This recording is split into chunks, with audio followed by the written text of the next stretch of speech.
Letter 72, Finding Time for Study. The subject concerning which you question me was once clear to my mind, and required no thought, so thoroughly had I mastered it.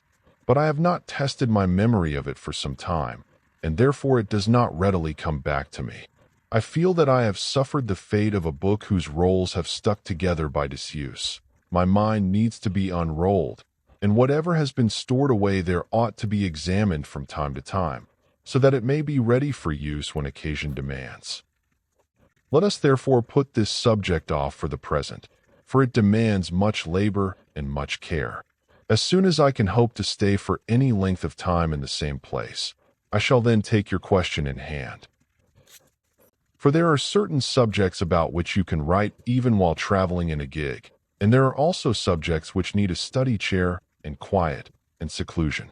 Nevertheless, I ought to accomplish something even on days like these, days which are fully employed, and indeed from morning till night.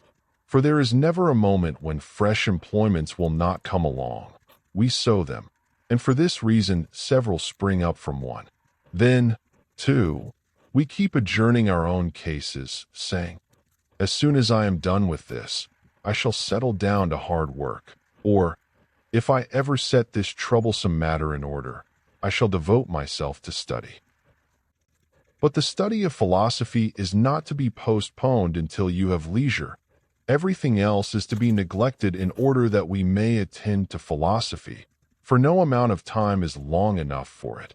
Even though our lives be prolonged from boyhood to the uttermost bounds of time allotted to man.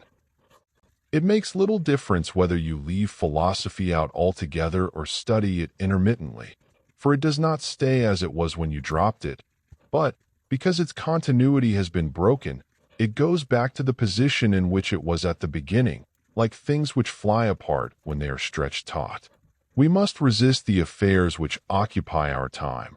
They must not be untangled, but rather put out of the way. Indeed, there is no time that is unsuitable for helpful studies, and yet many a man fails to study amid the very circumstances which make study necessary. He says, something will happen to hinder me. No, not in the case of the man whose spirit, no matter what his business may be, is happy and alert.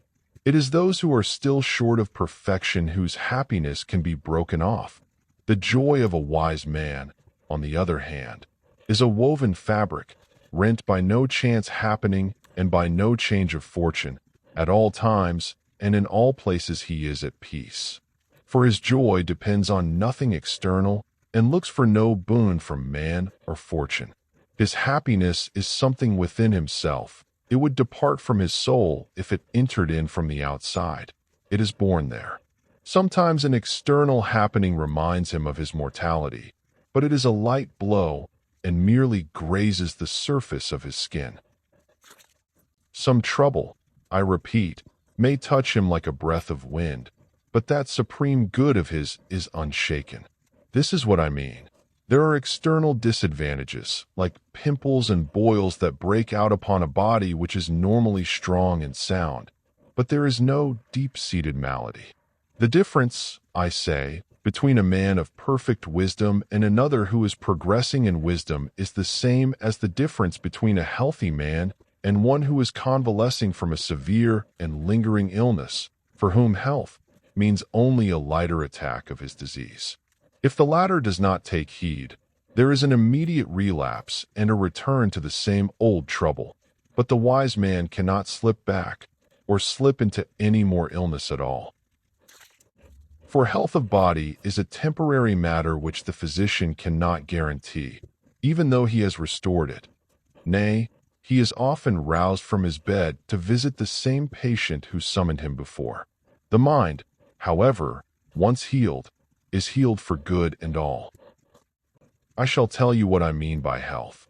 If the mind is content with its own self, if it has confidence in itself, if it understands that all those things for which men pray, all the benefits which are bestowed and sought for, are of no importance in relation to a life of happiness, under such conditions it is sound. For anything that can be added to is imperfect, Anything that can suffer loss is not lasting. But let the man whose happiness is to be lasting rejoice in what is truly his own. Now all that which the crowd gapes after ebbs and flows. Fortune gives us nothing which we can really own. But even these gifts of fortune please us when reason has tempered and blended them to our taste. For it is reason which makes acceptable to us even external goods that are disagreeable to use if we absorb them too greedily. Attalus used to employ the following simile. Did you ever see a dog snapping with wide-open jaws at bits of bread or meat which his master tosses to him? Whatever he catches, he straightway swallows whole, and always opens his jaws in the hope of something more. So it is with ourselves. We stand expectant, and whatever fortune has thrown to us we forthwith bolt, without any real pleasure, and then stand alert and frantic for something else to snatch. But it is not so with the wise man. He is satisfied.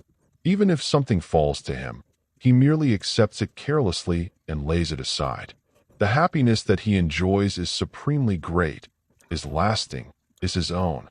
Assume that a man has good intentions and has made progress, but is still far from the heights. The result is a series of ups and downs. He is now raised to heaven, now brought down to earth. For those who lack experience and training, there is no limit to the downhill course. Such a one falls into the chaos of Epicurus, empty and boundless. There is still a third class of men, those who toy with wisdom. They have not indeed touched it, but yet are in sight of it, and have it, so to speak, within striking distance. They are not dashed about, nor do they drift back either. They are not on dry land, but are already in port. Therefore, considering the great difference between those on the heights and those in the depths, and seeing that even those in the middle are pursued by an ebb and flow peculiar to their state, and pursued also by an enormous risk of returning to their degenerate ways, we should not give ourselves up to matters which occupy our time. They should be shut out. If they once gain an entrance, they will bring in still others to take their places.